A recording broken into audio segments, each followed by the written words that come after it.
guys, welcome back to another video, and today you're going to get it from me. Yeah, you get it from me. So today I'm going to talk about not letting anyone stop you from your desires. And if you're going to like this video, well, just leave me some likes and some comments. Yeah.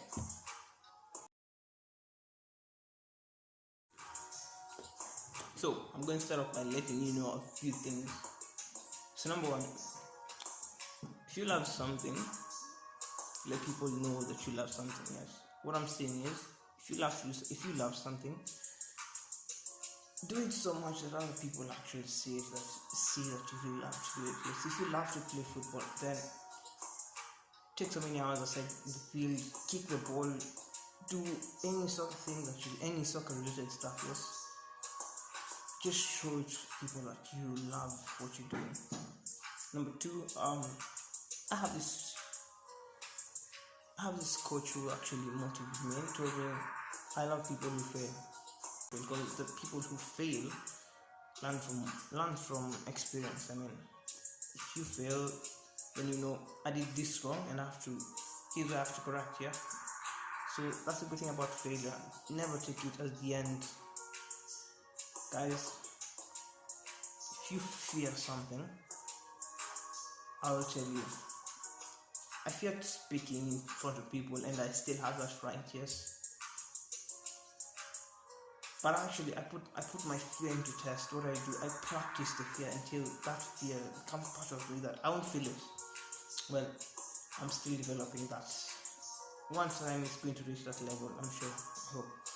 I hope. Number three, talk to people.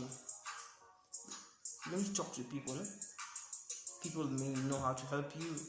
People may not give you advice. People will just be there for you. Yeah, take your burdens to people and all that stuff. That's the thing. And now I'm going to actually drop into my personal experience.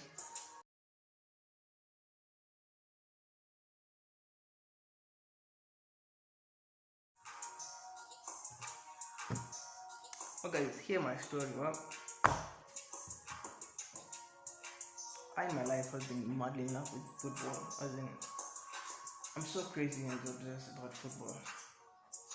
But when I joined primary school, I remember I transferred as grade 4. So now in class 4, I tried to join the soccer team, but I did find it so hard because first I was a beast. Number two, I was a rough boy. Yeah, I was literally from the streets. Yeah, more or less. But it did feel like I was from the streets because everyone else was kind of bougie there, man. So guys, I did try to fit in. I tried to play my part, but I found football so hard being young. But the thing that actually made me continue playing it is the fact that it's my hobby, it's my talent. It's a gift, I think, passed to me from my dad. So I just couldn't let go of it. And so what I decided to do was, I was going to play. Well, I started by playing defense, number 4, 5 there, and then as time advanced, moving to midfield, attacking mid, wing and center forward. Yeah, but now I'm doing attacking mid. So I never found the urge to give up on something that I know is part of me, you know. I know I didn't have parents actually supporting in football, you know. Most of the soccer academics that were available in school, I never attended because, well, my parents thought what was important for me was just education. That's it. They just were telling me, Charles, you gotta read all the time.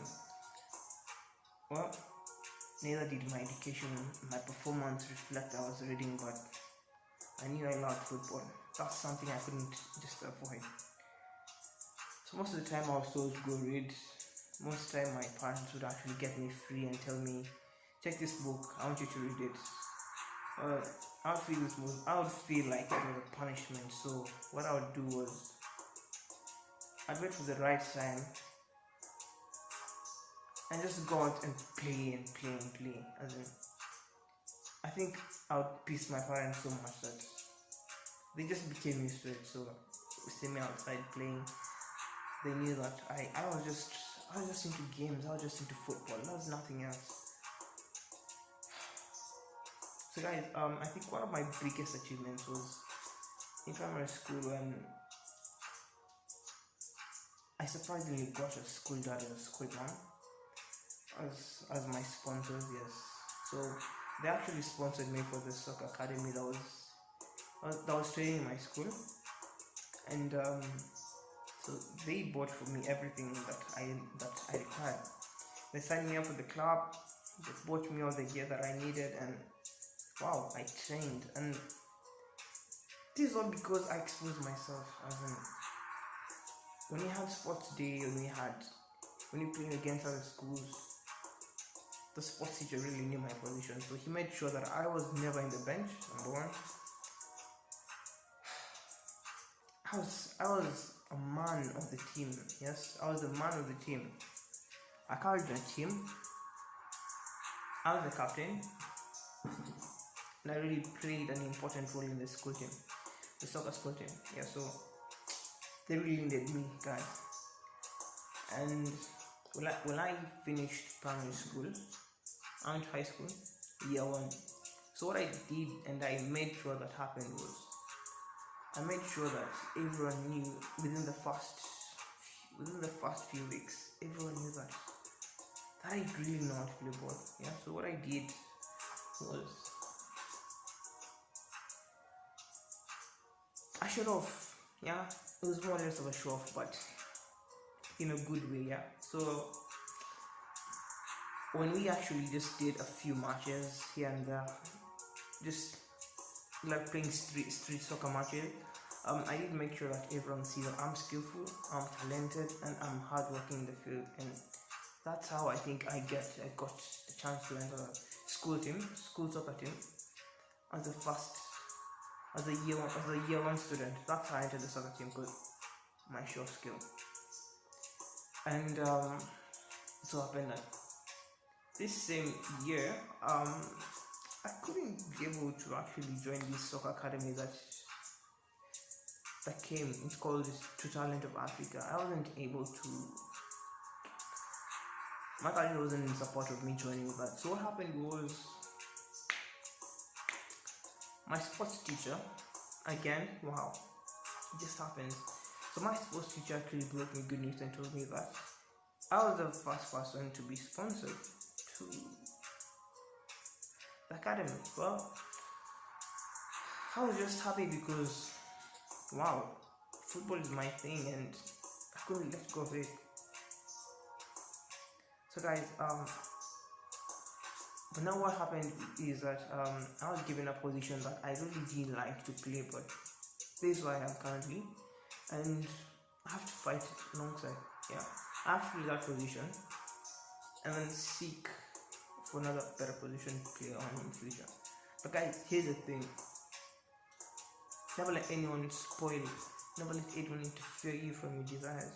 I have a plan to be a footballer just like my dad was.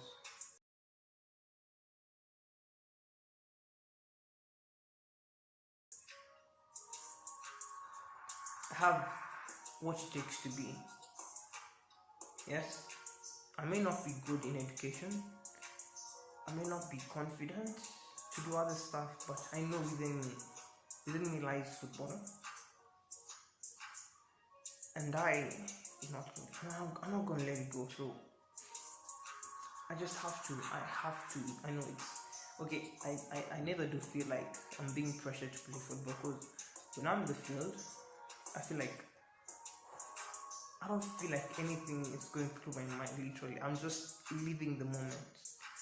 That's the thing. I put all my power, all my energy, all my resources. I put them to football. And gosh, guys, if you really love something, then you're actually going to do this. So what I'm telling you guys is, if you fail once, if you fail once, it's not the end of the line. It's not the end. No, seek to restart afresh. Yes, from why you fail, seek to raise up, seek to stand up and move a step ahead. So I thought that I'd failed the day that I wasn't going to be in any soccer academy until I started getting sponsors, guys. I showed off my skills and started getting sponsored. And up to today, well, I am still a soccer captain from primary school to a different high school, and I'm still the soccer captain, and I'm still the sports captain, and I'm going to uphold that gift. I'm going to uphold that position all the way till I finish school. And guys, this is my dream that one day I'm going to achieve what I want, and I know that's going to happen because I'm not going to let anyone walk in and say no and tell me that I can do what I want. No.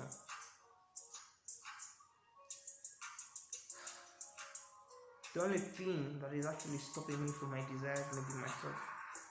But I'm not going to let that happen also. Yeah.